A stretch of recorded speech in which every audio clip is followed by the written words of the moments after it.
xibaar yu wér te wóor ca tàng-tàng ba abonnez-vous pour ngeen di mën di jot suñuy vidéo. daleen ak jàmm seen bi di Buzz 221 HD kii di imam Ababacar Sylla mi nga xam ne moom fi jiite woon ànd sàmm jikko yi yëkkati nay kàddu daal di koy jëmale si lu sabab kii di Abdou Karim Xurum Xaq génnoon jëloon ndogal daal di bàyyeekoo ci kuréel gii di ànd sàmm jikko yi te ne kii di Ousmane Sonko moom moo ko waraloon. si li ni mel kii di imam Ababacar Mbuub ne en 2019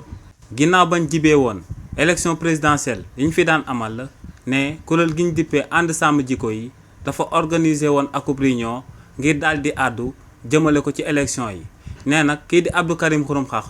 ginnaaw ba mu temee woon ci ndaje loolee daa waxoon que ne bépp membre bu daal di bokk ci ànd sàmm jikko yi lu ko war moom mooy mu daal di soutenir candidature kii di président Ousmane Sonko ndax ne kii di Ousmane Sonko rek moom mooy politicien bi nga xam ne melut ni yeneen politiciens yu nekk ci réewu Sénégal. nee nag képp ku nekkut naa fekk da ngaa war a daal di jàppale kii di président Ousmane Sonko ngir mu daal di jël réew mi. nee na kookee di Abdou Karim Xurum Xaq ginnaaw ba mu yëkkatee kàddu yooyee dafa jëloon kàddu daal di koy xamal que ne ànd sàmm jikko yi dafa bokk ci ay saatam te moom mooy que ne akub mouvement bu apolitique la mënta daal di soutenir benn politicien. donc ne li ni mel lañ tontu woon kookee di Abdou Karim Xurum Xaq te ne ginnaaw loolee la kookee di Abdou Karim Xurum Xaq daal di wax que ne waa ànd sàmm jikko yi ay naafeq lañ mu daal di bàyyeekoo ci kuréel googee. donc ne du coowal góor jigéen moom moo sabab kookee di Abdou Karim Xurum Xaq daal di bàyyeekoo ci kuréel gii di sàmm sa jikko yi waaye ne défendre kii di président Ousmane Sonko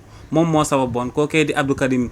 Xurum Xaq en 2019 mu jëloon dogal daal di bàyyi kuréel gi ñu dippee ànd sàmm jikko yi ci réew mi di Sénégal. xibaar yu wér te wóor ca tàng-tàng ba abonnez-vous pour ngeen di mën di jot suñuy vidéo.